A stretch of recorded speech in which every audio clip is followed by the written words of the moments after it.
Hey there guys, welcome back to another video. In today's video I'm going to be taking a look at the budget Ethereum miner that we built in the previous video. So that's the one where we have the 4 R7 370s. They're all MSI branded and it looks pretty sweet altogether. So just to refresh your memory, it's the one that looks like this.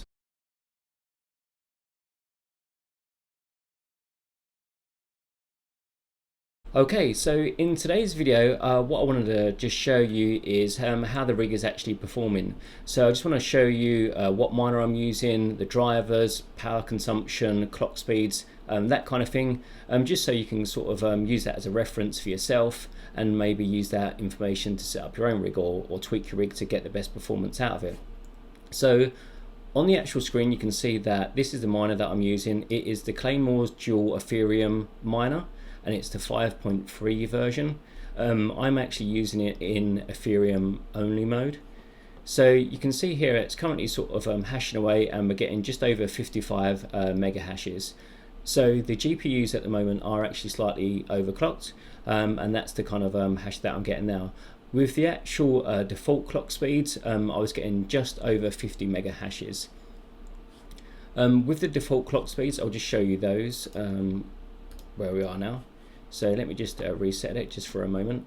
You might also notice the fans quieten down a little bit as well. I'm sorry if they're coming through the mic. So with the default clock speeds, which is 1030 for the core and 1400 for the memory, across all of 4 cards, we're getting a mega hash rate of just over 50. You'll start seeing that going down in the background behind there.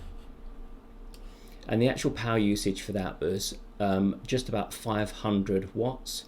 So that is pretty efficient rig setup. That means that you're actually getting 1 mega hash for every 10 watts, which is I think pretty efficient. And that's really what we're aiming for. That's one of the main priorities when you're sort of building these rigs. So I'll just crank it up now and I'll just show you what I was using for the actual overclock settings. You can see the hash rate has gone down just over 50 now. So these are the overclock settings that I was using. I'll just save it as profile 1. So I've increased the power limit by 10%, so plus 10%, core clock 1150, and the memory clock is 15,000. Combined with that, I was also just using a custom fan profile, and what that does is it just helps keep the actual GPUs a bit cooler when they're running. So you can see there it's running in the background. Sorry, I'm just going to actually turn that fan profile off just for the purposes of this video. So we're actually sort of in a small office. Obviously you can see that room, space behind me. It is quite small. The ambient temperature is 26 degrees at the moment, but if I close the door, the temperature goes up to about 35 degrees. It's pretty crazy. So this rig is actually going to be going out into the shed again soon. But you can see throughout that sort of period with the door open, we're just over sort of 71 degrees, and the fans were probably, I don't know what the actual fan speed was exactly, not too high, yeah, around 64 up to about 65%. So obviously they can go a lot higher as well, depending on your tolerance for the noise level. So the other thing to mention as well is literally just before I started to make this video is the drivers that I was using was the Crimson 1512 drivers. They're the ones that was recommended, and those working perfectly fine. And then Windows decided to do an automatic update and update those drivers for me. So now we're using 16.6 Crimson drivers.